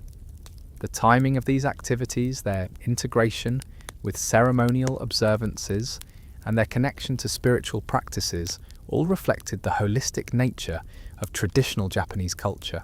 The documentation that has survived from these New Year administrative activities provides us with fascinating insights into how personal relationships were recorded and managed in feudal Japanese society. Family registers, called koseki, tracked not only births, deaths, and marriages, but also the complex web of obligations, debts, and social connections that bound households together. These records reveal that even the most romantic courtships were ultimately embedded in economic and political calculations that extended far beyond the immediate couple. The maintenance of these records required literacy skills that were unevenly distributed across Japanese society. While aristocratic families employed scribes and maintained elaborate archives, merchant families often relied on simplified record-keeping systems that focused on practical business matters rather than detailed genealogical information. Farming families might maintain oral traditions that preserved essential family histories without requiring written documentation. The legal framework that governed marriage and family relationships in feudal Japan was based on a combination of imperial edicts, Buddhist principles, and local customs that had evolved over centuries. The specific rights and obligations of husbands and wives, the procedures for divorce, and the inheritance patterns that determined how property passed between generations all reflected deeper cultural beliefs about family structure and social order. The regional variations in courtship and marriage customs across Japan's different provinces created a complex mosaic of romantic traditions that reflected local history, economic conditions, and cultural influences. The courtship practices of families in the imperial capital differed significantly from those in remote mountain villages, while coastal communities developed their own distinctive approaches that reflected their maritime orientation and trade connections. The seasonal migration patterns that characterized many aspects of feudal Japanese life also affected romantic relationships and marriage timing. Families involved in seasonal work, such as silk production or sake brewing, often planned their courtships and weddings around the rhythms of their economic activities. A family whose livelihood depended on spring silkworm cultivation might prefer autumn weddings, when the year's work was complete and resources were available for celebration. The technological limitations of the period meant that long-distance courtships were particularly challenging. Communication between lovers separated by significant distances might take weeks or months, with letters carried by travelling merchants or official messengers who followed established routes between major cities. The uncertainty of these communication systems added elements of suspense and anxiety to romantic relationships that modern couples rarely experience. The preservation of romantic correspondence from this period has provided historians with intimate glimpses into the emotional lives of people who lived centuries ago. These letters, often discovered in family archives or temple collections, reveal the universal human experiences of love, longing, jealousy, and joy that transcended the particular social constraints of feudal society. The formal language and elaborate courtesy required by social conventions couldn't entirely mask the genuine feelings that motivated these carefully crafted communications. The role of religious institutions in facilitating and regulating romantic relationships extended beyond their ceremonial functions to include practical services like matchmaking, marriage counseling, and conflict resolution. Buddhist temples and Shinto shrines often served as neutral meeting grounds where families could negotiate marriage arrangements, while religious festivals provided socially acceptable opportunities for young people to meet and interact. The architectural features of religious buildings were often designed to accommodate these social functions alongside their spiritual purposes. Temple courtyards might include areas specifically designated for marriage ceremonies, while shrine buildings could be configured to allow for the private consultations that were essential to successful matchmaking. The gardens associated with these religious sites provided beautiful settings for the seasonal celebrations that played such important roles in romantic development. The artistic patronage system that supported temple and shrine construction created opportunities for wealthy families to demonstrate their cultural refinement while contributing to the community infrastructure that facilitated social relationships. Families that sponsored the construction of garden pavilions, decorative bridges, or artistic installations gained prestige while providing venues that enhanced the romantic opportunities available to their children and neighbours. The maintenance of these religious sites required ongoing community support that created bonds between families and social groups, extending far beyond immediate religious concerns. The shared responsibility for temple upkeep, festival organisation, and ceremonial preparations fostered relationships that often led to marriage alliances and business partnerships that strengthened the entire community. The educational functions of religious institutions were particularly important for young women, who had fewer opportunities for formal learning than their male counterparts. Convents and temple schools provided instruction in reading, writing, music, and other accomplishments that enhanced women's marriage prospects while giving them intellectual resources that enriched their personal lives and family relationships. The pilgrimage traditions that were popular throughout feudal Japan created opportunities for extended travel and cultural exchange that might otherwise have been impossible for ordinary families. These religious journeys often became occasions for courtship and matchmaking, as families from different regions encountered each other at sacred sites and developed relationships that led to marriages linking distant communities. The votive offerings that pilgrims left at temples and shrines often included prayers for successful romantic relationships and happy marriages. These requests, written on wooden tablets called Ma, provide modern researchers with insights into the hopes and concerns that motivated people seeking divine assistance with their love lives. The specific deities invoked, the language used in these prayers, and the gifts offered alongside them all reflect cultural beliefs about the spiritual dimensions of human relationships. The seasonal festivals associated with different religious sites created calendars of romantic opportunity that structured courtship activities throughout the year. Young people and their families might plan their travel and social activities around these celebrations, ensuring that they would be present at the most promising occasions for meeting potential marriage partners and advancing existing romantic relationships. The food traditions associated with religious festivals provided opportunities for families to demonstrate their hospitality and cultural sophistication while participating in community celebrations. The preparation of special dishes, the presentation of elaborate meals, and the sharing of seasonal delicacies all became ways of expressing social status and creating positive impressions on potential in-laws and marriage partners. The musical and dance performances that were integral to religious festivals showcased individual talents while creating shared aesthetic experiences that bonded communities together. Young people who distinguished themselves as musicians or dancers gained reputations that enhanced their marriage prospects, while families that sponsored particularly impressive performances demonstrated their cultural commitment and financial resources. The craft traditions associated with the religious observances provided opportunities for artistic expression and skill development that had practical applications in daily life and romantic relationships.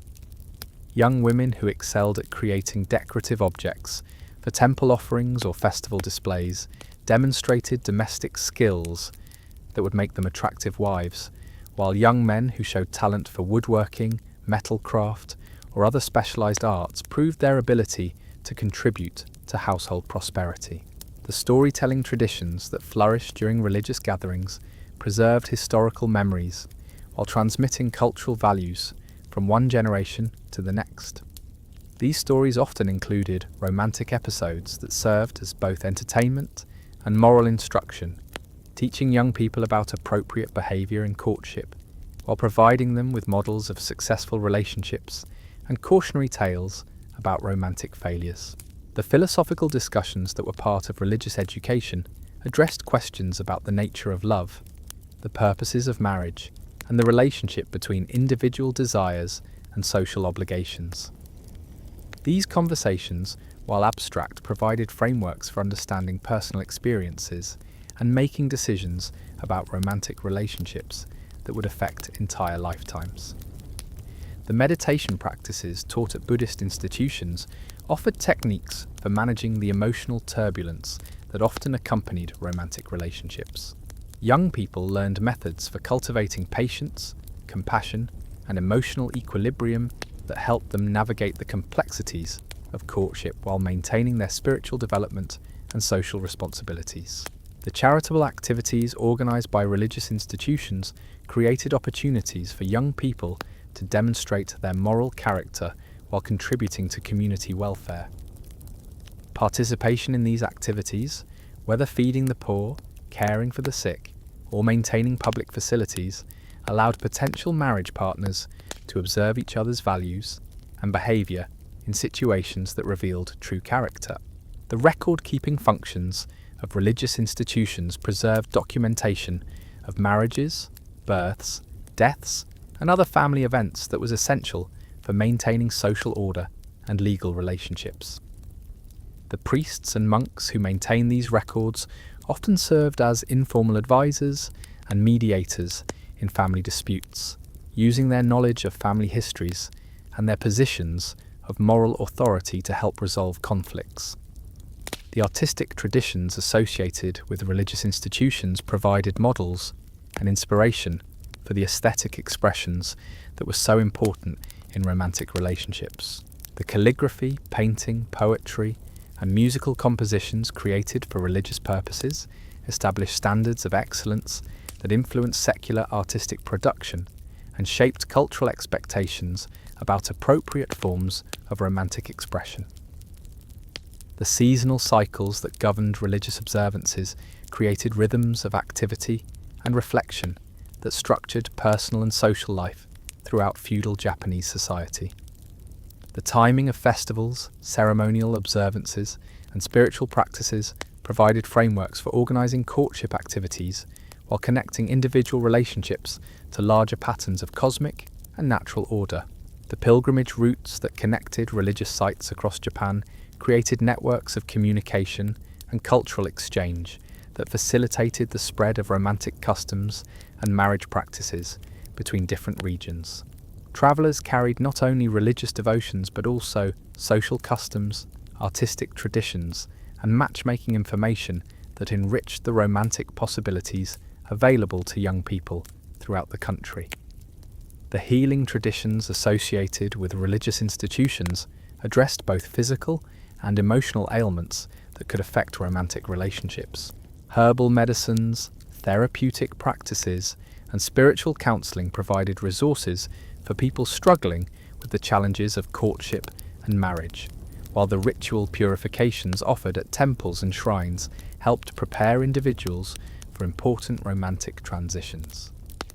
The divination services provided by religious specialists offered guidance for people facing difficult decisions about romantic relationships. The interpretation of dreams, the reading of natural omens, and the consultation of ancient texts all provided frameworks for understanding personal situations and making choices about courtship and marriage that would shape future happiness. The protective rituals performed at religious sites were believed to safeguard romantic relationships from harmful influences and ensure their successful development. Couples might visit particular shrines to pray for divine protection of their love, while families could commission special ceremonies to bless engagements and marriages with spiritual power. The memorial services held for deceased family members reinforced the connections between generations while reminding the living of their obligations to honour ancestral traditions in their own romantic choices. The specific ancestors invoked, the offerings made, and the prayers recited all reflected family histories and values that influenced contemporary courtship decisions. The seasonal decorations that adorned religious sites created beautiful environments that enhanced the aesthetic experiences associated with courtship activities. The careful selection of flowers, the arrangement of artistic displays, and the maintenance of garden spaces all contributed to the romantic atmospheres that made religious festivals and celebrations particularly memorable for young people seeking love. The community kitchens that prepared food for religious festivals provided opportunities for families to work together in ways that revealed domestic skills and social relationships. Young women who demonstrated exceptional cooking abilities or organisational talents gained reputations that enhanced their marriage prospects, while the collaborative nature of these activities fostered friendships that often led to marriage connections. The guest accommodations provided by religious institutions facilitated the travel necessary for courtship activities, while creating opportunities for families from different regions to meet and develop relationships. The management of these facilities, the provision of hospitality services, and the organisation of social activities all contributed to the romantic possibilities that made religious pilgrimages so popular among families with marriageable children. The educational libraries maintained by religious institutions preserved not only religious texts, but also secular literature that provided models and inspiration for romantic expression. The poetry collections, historical chronicles, and philosophical works housed in these libraries influenced the cultural development of young people while providing them with the knowledge necessary for sophisticated courtship activities. The artistic workshops associated with religious institutions trained craftspeople in techniques that had applications in both sacred and secular contexts. Young people who learned skills in textile production, metalworking, wood carving, or other specialized crafts gained abilities that enhanced their economic prospects while developing aesthetic sensibilities that made them more attractive marriage partners. As we drift deeper into this world of carefully orchestrated romance, we find that even the most mundane aspects of daily life were touched by the elaborate protocols that governed relationships between men and women. The simple act of walking through a garden, for instance, became an opportunity for subtle romantic communication, when a gentleman might arrange for his lady to discover a carefully placed flower or poem during her evening stroll. The water that flowed through aristocratic gardens wasn't merely decorative, but served as another medium for romantic expression. A gentleman might float a small boat, carrying a poem down a stream that passed beneath his lady's pavilion, timing the delivery to coincide with her afternoon tea ceremony. The sound of water trickling over carefully placed stones created acoustic environments that enhanced the intimacy of whispered conversations, while the reflection of moonlight on pond surfaces provided natural settings for the melancholy poetry that was so prized in romantic correspondence. The bridges that spanned these garden streams were designed not just for practical transportation, but as stages for romantic encounters. A lady crossing a curved wooden bridge might pause at its highest point, knowing that her silhouette would be visible to a gentleman positioned at the proper viewing angle in a distant pavilion. The timing of such appearances had to be perfect, neither too obvious nor too fleeting, creating moments of visual poetry that could inspire weeks of written correspondence. The fish that populated these ornamental ponds became unwitting participants in the romantic theatre that surrounded them. Carp swimming in coordinated patterns might be interpreted as omens about the harmony of a developing relationship, while the feeding of fish became opportunities for couples to perform synchronized activities that demonstrated their compatibility. The colours of the fish themselves carried symbolic meanings, with golden carp representing prosperity and good fortune, while blackfish might suggest the depth and mystery that made relationships intriguing. The garden pavilions where these encounters took place were marvels of architectural subtlety, designed to provide maximum aesthetic impact while maintaining the social boundaries that propriety demanded. Raised wooden platforms with curved rooflines created intimate spaces that were simultaneously public and private, allowing for carefully controlled interactions between potential marriage partners. The positioning of these structures took advantage of prevailing winds to carry sounds and scents in predetermined directions, so that a lady's perfume might reach a gentleman at precisely the moment when her musical performance reached its most emotionally affecting passage.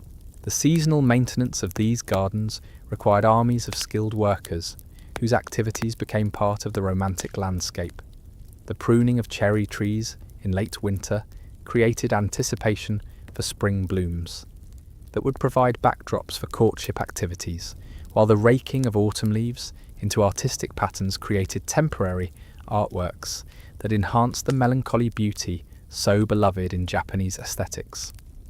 Young people of the household might find excuses to supervise these activities, creating opportunities for brief encounters with potential suitors who happen to be visiting during garden maintenance periods. The insects that inhabited these carefully cultivated spaces added their own contributions to the romantic atmosphere. The evening songs of crickets provided natural accompaniment to poetry recitations, while the flight patterns of fireflies created living light displays that enhanced the magic of summer courtship rituals. Even the butterflies that visited garden flowers became subjects for poetic comparison, with their brief, beautiful lives serving as metaphors for the ephemeral nature of romantic attraction. The stones that formed the foundations of garden design were selected and positioned with the same care that went into choosing marriage partners. Each rock's size, shape, colour and texture contributed to overall compositions that were meant to inspire specific emotional responses in viewers. The weathering patterns on ancient stone suggested the endurance that ideal marriages should possess, while the moss that grew on their surfaces added elements of softness and natural beauty that balanced the harder geometric elements of garden architecture. The paths that wound through these gardens followed principles derived from ancient Chinese geomancy, creating routes that would influence the spiritual and emotional states of people walking along them.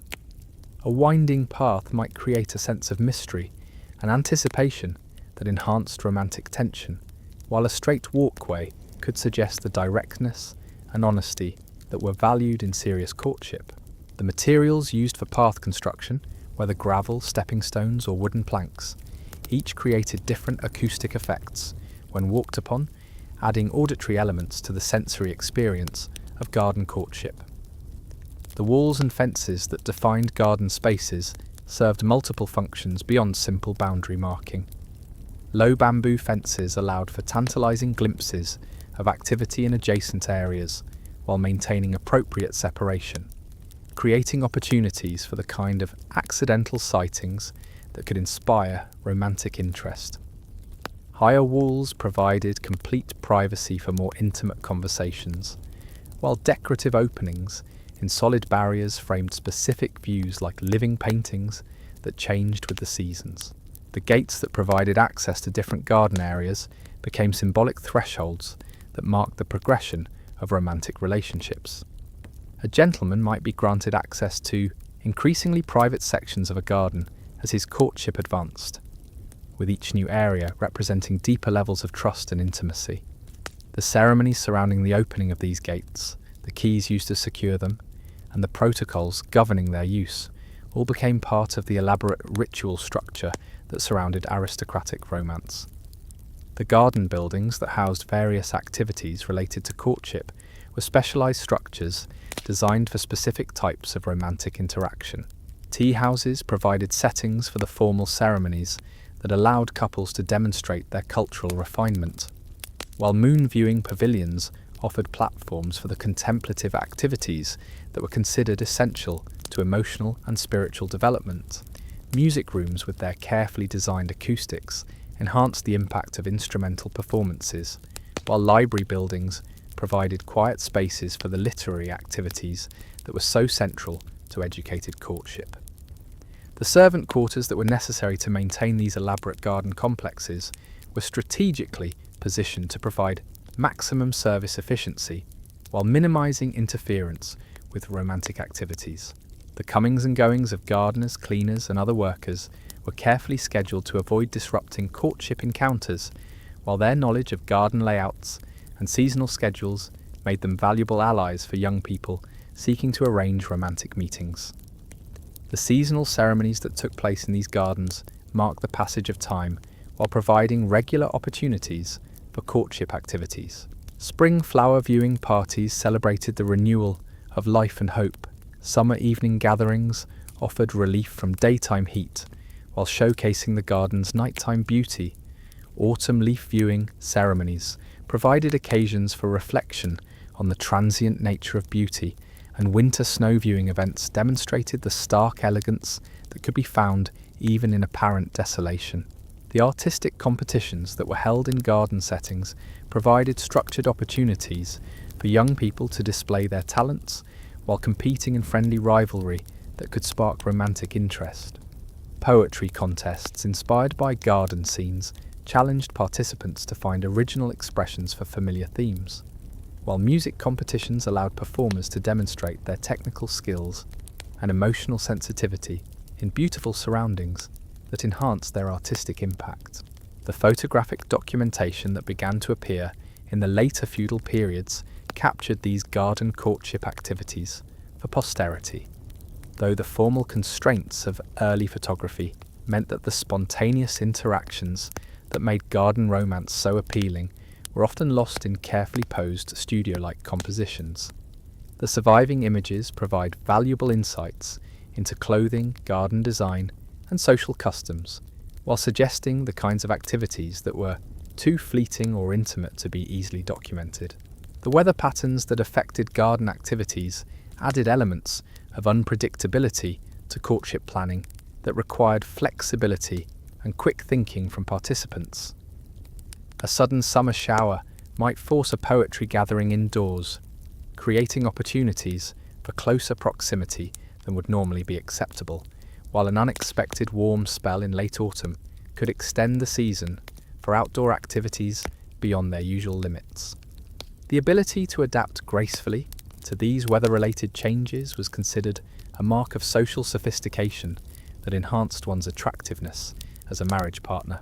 The lighting systems that illuminated gardens during evening activities were marvels of practical engineering that created magical atmospheres for romantic encounters. Paper lanterns suspended from tree branches cast gentle, moving shadows that enhanced the mystery of twilight conversations, while oil lamps placed along pathways provided just enough illumination to ensure safety while maintaining the soft ambience that made evening gatherings so memorable. The timing of these lighting installations, the patterns created by their placement, and the symbolic meanings associated with different types of illumination all contributed to the overall aesthetic impact of garden courtship. The food and beverage service that accompanied garden gatherings required careful coordination between kitchen staff and garden maintenance crews to ensure that refreshments appeared at exactly the right moments without disrupting the flow of romantic activities. The selection of foods appropriate to different seasons and occasions, the presentation of dishes that complemented garden settings, and the timing of service that enhanced rather than interrupted conversations all demanded sophisticated understanding of both culinary arts and social psychology. The musical instruments that were specifically designed for outdoor performance in garden settings required different construction techniques and materials than those intended for indoor use. Weather-resistant finishes protected wooden instruments from moisture damage, while modified resonating chambers compensated for the acoustic challenges of performing in open-air environments. The repertoire of pieces considered appropriate for garden performance differed from indoor music, with compositions that could compete with natural sounds, while complementing rather than overwhelming the peaceful atmosphere that garden settings were meant to provide.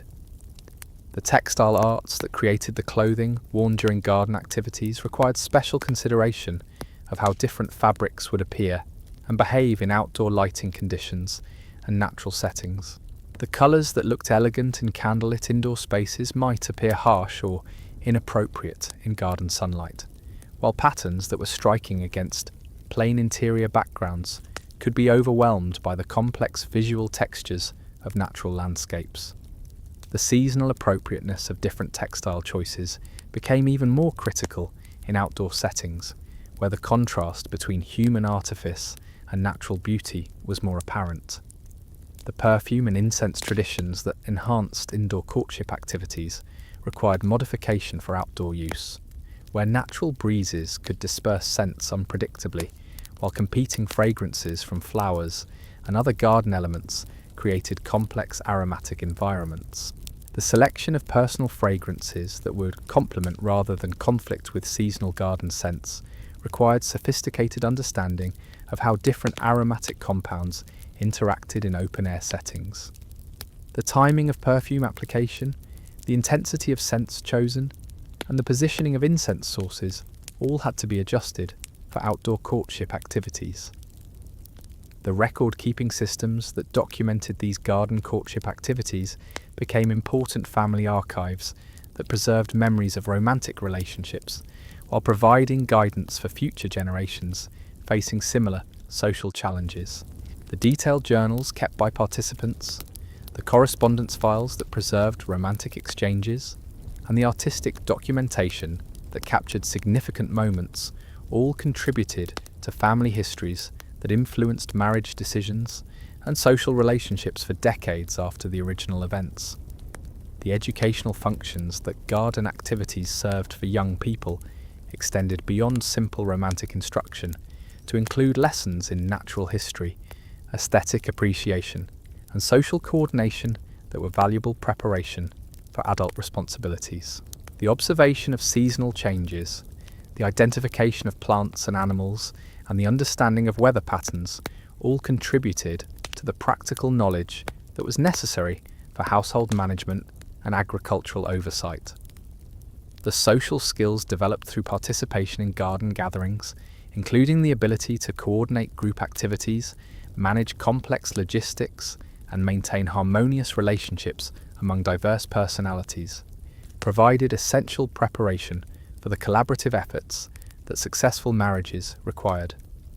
The architectural innovations that enhanced garden courtship possibilities reflected broader technological and artistic developments that were transforming Japanese society during the later feudal periods. The introduction of new construction techniques allowed for more sophisticated garden buildings, while improved transportation systems made it possible to import exotic plants and materials that enhanced garden beauty. The development of better weather-resistant finishes extended the seasons during which outdoor activities could be comfortably pursued, while advances in lighting technology created new possibilities for evening entertainment. The economic implications of maintaining elaborate garden complexes suitable for aristocratic courtship were considerable, requiring ongoing investments in landscape maintenance, building upkeep, and staff salaries that strained even wealthy family budgets. The seasonal expenses associated with garden entertainment, including the costs of special foods, decorative materials, and professional entertainment, could consume significant portions of family income, while providing returns that were primarily social rather than financial. The decision to invest in garden development and maintenance was therefore both an economic and social calculation that affected family resources for generations. And there we have it. A world where love bloomed not in coffee shops or through dating apps, but through whispered poetry and carefully chosen chrysanthemum petals, where romance lived in the spaces between silk screens, in the pause before a koto string was plucked, in the careful fold of paper that carried more meaning than 1,000 modern text messages. Feudal Japan reminds us that courtship was once an art form, requiring patience, subtlety, and a deep understanding that the most profound connections often grew slowly, like cherry trees, taking seasons to bear their most beautiful fruit. Sweet dreams. And remember, sometimes the most meaningful love stories are the ones that unfold quietly, behind bamboo screens, one carefully crafted poem at a time.